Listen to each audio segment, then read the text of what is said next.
Africa is a continent of stories.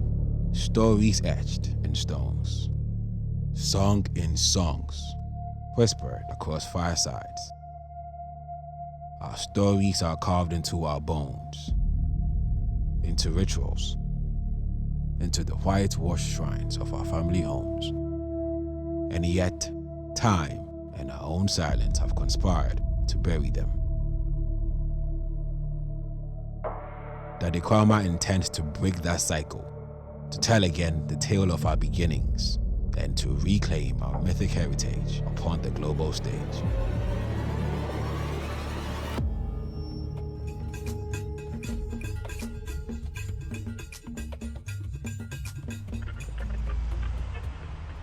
Let me assure you that Africa can work.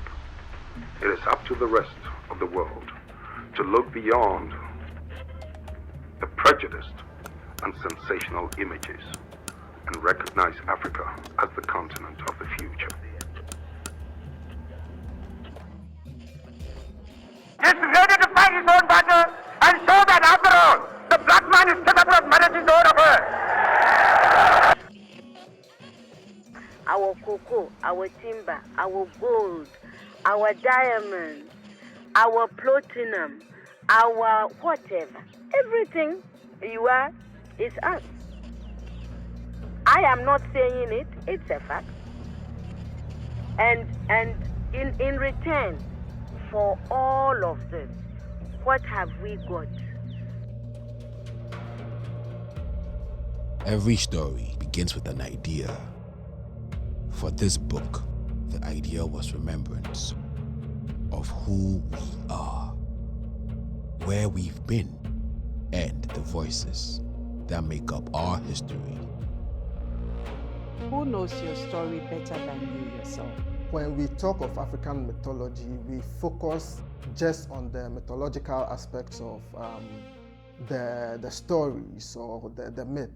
But this story actually blends the mythology, culture, fantasy in a way that you are not so much blinded by the fantasy side of the story, and you are also engrossed into the mythology and cultural parts of the stories. Only you can tell your story the way you want it to be heard and understood.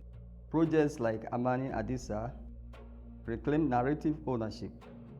They give Africans the power to tell their own stories in their own voices. We want we direct people's attention to the facts that there are very positive innuendos of the culture that must be promoted, and our lives must really be built upon the foundations of those elements of the culture that make us good people.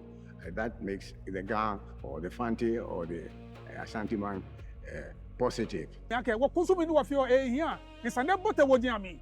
But you say you know be the kind of boy what here. I'm a banana, but mommy do ba. I can consume me a tea. There was what to consume me any. The true measure of a book is not only in its writing, it's in its readers. My first reaction was, what on earth is going on here?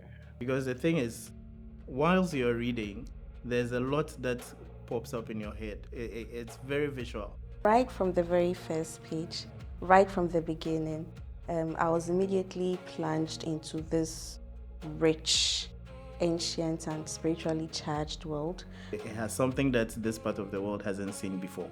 And so we grow up and you find out that you get to know about things like Zeus and Hercules and all of those things. Meanwhile, they are not our culture. And what stood out the most for me was how it was a weave of our culture, our languages, our history, and our myths. I realized there isn't enough of these kind of stories in the African space, and especially in the Ghanaian space. So coming into contact with a story like this that focuses on Ghanaian speculation was a really exciting and fulfilling moment for me. My colleague who also read it, who calls himself a hardcore fantasy fan, He said this would rank amongst the best 3 fantasy books he's ever read. We call it fantasy because we can't pinpoint a character, but it doesn't mean that character does not exist. It exists in a lot of people. And so learning this would make the children realize that we are powerful. Blacks are powerful. We are the beginning of all races. The mysteries that unfold within this text are not just stories on paper, but worlds and memories. They are mirrors, showing us who we are, and windows, helping us see the possibilities ahead. So I think this is a story that young readers would really love and would give them an opportunity to know themselves in the first place, and also know the stories of their people and the way their people interacted with others. But this is only the beginning. A crossing of the threshold. Beyond the pages lies a future, shaped by what we choose to remember, to share, and to build upon.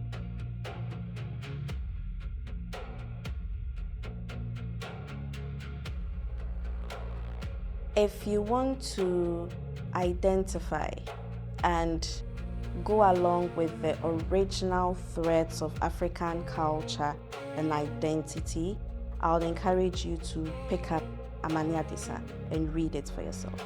It's one of those things that you start and you can't stop. And so there's always the beginning, just start. It starts with a few sentences before you realize you're reading the whole book. It's an interesting journey. It's something that you can only talk about after you've experienced